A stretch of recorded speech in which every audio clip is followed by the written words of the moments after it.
Peace and love, family. Peace and love. It's your Queen Seven coming up in here to holler at y'all about what's real and to break yet another chain. Y'all already know how I do when I come up in this thing. But I have tried to record this video 3 times, but 3 times is a charm. I had to put my phone on airplane mode to do this video. And I already know the enemy don't want me to put it out there, but it gonna be put out there. So let me go ahead and get to the point before I get any more interruptions, okay?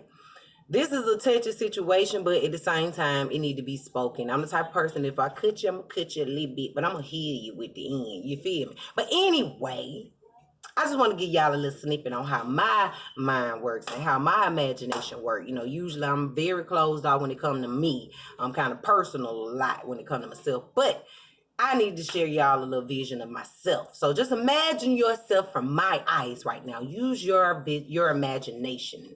Tell me how many people can relate to this.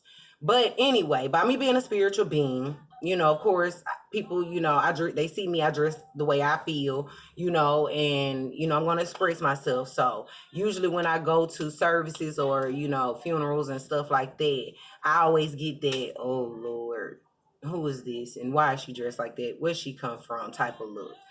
And I already know I'm gonna, you know, stick out like a sore thumb, you know, because it's not meant for me to fit in, and I'm okay with that. But what I've noticed when I go to a lot of services, especially funerals, and I've been to a lot of funerals. I've been to good funerals, I've been bad funerals, I've been boring funerals, I've been all kind of funerals. And I mean, okay. But I notice when I step in the room, it's like my energy shifts the preacher's energy. And when I get in, it's like he wants to start immediately talking about saving your life. You know what I'm saying? Like, you know, and don't let me be late and I'm coming in right when he's starting to speak or she starting to speak, because it ain't just, you know, I done been around a lot of preachers. But it's like when I come in, it's like the conversation automatically shifts to, you need to get your life right with God. It ain't too late. Go ahead and, you know, come to the altar and give your heart over to God and this and that. You know, and don't get it twisted. I'm all for people saving themselves.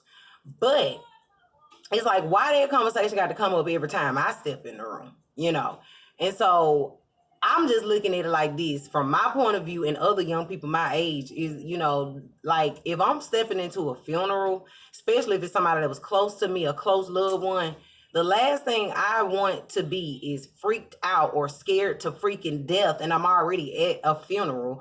You basically telling me, like, if I don't get my life right, God coming and this and this and that, you know, basically I feel like I'm being extorted into, you know, loving God. And that ain't fair to me. You know, it's like y'all kind of use, you know, fear to kind of, you know, try to, you know, steer people who you think need God, you know, and don't, you know, and to me that kind of be, you know, it's like, why you wait till the day of somebody's death to do it? Like, are Christians or preachers that desperate to save a life that they got to kill people in the midst of it at a funeral and they are already practically lifeless because they have lost a loved one? Like, we don't need to feel lower than we already feel while we sitting at the service. You know what I'm saying? Like, and for them to keep saying, because I've been to so many services and I've heard so many preachers say the same stuff, they use the same eulogy. It's almost like it's programmed for all of them to speak this same eulogy, like get your life right before it's too late and God is coming back.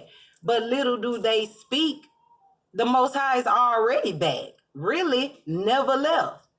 And so it's like you using, you know, fear to pull people in, and you wondering why we're having to stoop so low at a supposed to be a celebration, a homegoing of a loved one to save lives. But really, we don't know that we have used that tactic, and now you done made more lives run, you know, than you did bring in more. And then it's like, to me, it's like it's a time and a place for everything.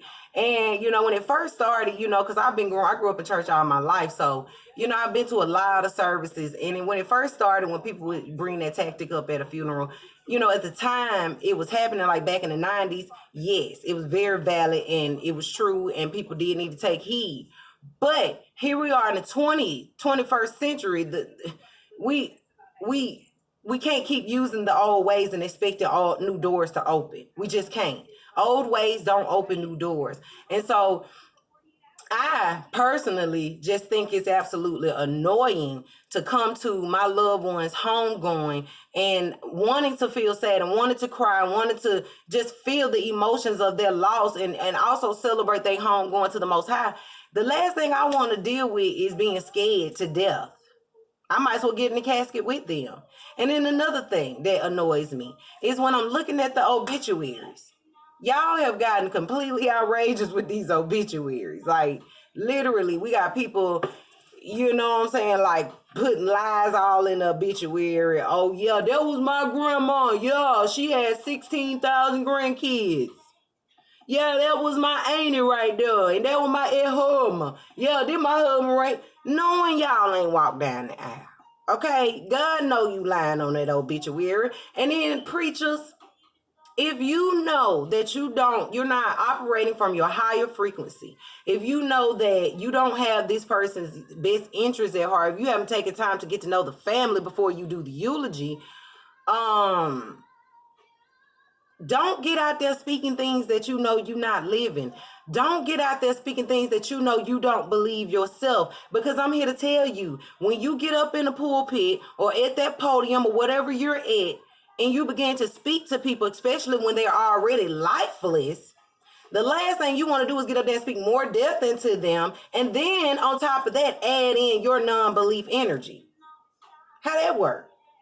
So now you got death on top of death on top of death. And then people just walking out the room still lifeless. I have been to services, some services, just a few, that were absolutely beautiful. I mean, absolutely gorgeous. Like the preacher was on point. The singing was on point. I remember back in the day where people actually cared about the people homegoing. Like, you gonna find the best singers. You're going to find the best choir. You're going to find the best church. You're going to find the best, preacher who actually has a soul. You're going to find the best people who cook good food and not the same green beans and meat and cold rolls and mashed potatoes. I'm sorry, but it's like we have become programmed to keep doing the same thing. Okay, this funeral meal right here.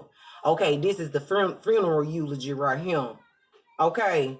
All right, and this is going to be what we're going to put on the obituary, even though we know we being messy and we lying and we keeping up drama, but we going to make it like this anyway. That ain't right. So y'all are really sending those people off with negative energies. Like, that's just like bringing a baby in the world with negative energy. Like, really? I mean, like, if this person was going to heaven, like hell or heaven, like the Christians say, you done sent them straight to hell before God could even take them there, because you in here in the pulpit, lifeless, preaching a lifeless eulogy that you don't believe yourself. The obituary is full of lies, and all you doing is speaking more death into the people. So I just had to put that out here. Like, I know that this is like a really touchy subject. I know that a lot of people gonna be like, oh, she said something to the preachers. But they are just human, just like us. And just like y'all get in that pulpit and say, hey, you got time to get your life right. The time is now. You should take heed as well, because just like judgment is coming for the people, the young folk that y'all like to point out in the eulogy, the judgment is coming for y'all too. Nobody is safe. I don't care if you're old, young, whatever. Nobody is safe from judgment. And if your heart does not weigh the same as a feather, baby, okay? If you know the word, y'all know what I'm talking about, okay? Y'all got some heavy hearts out here. And I am so tired of coming to services and homegoings and all of this and witnessing these behaviors, okay? Because I shouldn't walk up out that service feeling like crap, and I came in feeling like crap. If anything, I should be walking out feeling good that I know that my loved one is put in good hands, like Allstate. I should be happy in knowing that God got them, not feeling scared for my life, and hope that my loved one go to heaven and not hell, that, and hope I make it too, and hope I don't die on the way out here. I shouldn't have to feel like that, because those seeds have been planted. Watch the seeds that you plant in your people. I ain't no professional or a speaker or none of that. But it takes a human being to see right from wrong. And you know what you're doing when you do it. And we young folk are tired of being pointed out and put on the spotlight. Because we're not the only ones out here who are quote unquote sinning. Okay? Let's be real. Let's call it out. Let's put it out on the glass. I love y'all. And at the end of the day, it's time for us to get it back right. I want to go back to homegoing services. It shouldn't be called a funeral of resting. No, I want to go to a homegoing service where we're lifting these people up in heaven, up in the most high, remembering the beautiful things of these people. And also seeing, because the message will seep in automatically when they come to a funeral. They're going to get it. They're going to see it. They're going to be like, you know what, God, tomorrow ain't promised for nobody. The last thing they need is the whole eulogy to be about death. You feel what I'm saying? So let's talk about life. Let's live our people. Let's get on a high frequency, a higher vibration. Death it's inevitable, as people say. It's something that we all have to go by. That's true. But don't make me go there no sooner than I'm ready to go. Okay. And trust me, when we're all doing something wrong, your conscience gonna speak to you and let you know it.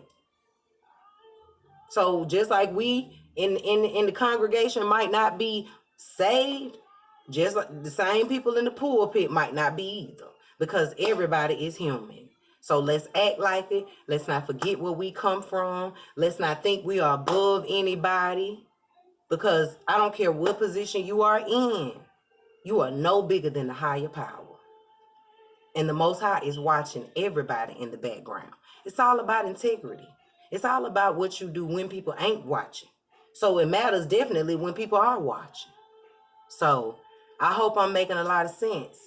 And y'all share this video. And I know I'm probably going to get a lot of backlash and all that type of stuff. But I'm prepared for it because it's a part of the game. You feel what I'm saying? So I love y'all. And the ones that know and love me and know where I'm coming from and know I'm coming from a passionate space, y'all pray for me. And I mean P-R-A-Y. I mean stomp down. Pray for me, okay? Because I'm going to do it for y'all. I love y'all, and I would not tell y'all nothing wrong. I will not steer y'all wrong. And I will not speak nothing less than life into you. If these people aren't speaking life into you, you need to get up out of there. Like my friend Roman said, watch who you rubbing elbows with, okay? Because, baby, if they ain't got life in them, love, and they ain't speaking it, you need to run and run fast. And I shouldn't want to have to run from my loved ones homegoing because the energy ain't right. Or because I feel singled out. Or I feel, like picked out on and profiled on and whatever else. I'm human too, with feelings. Love y'all. Peace and love.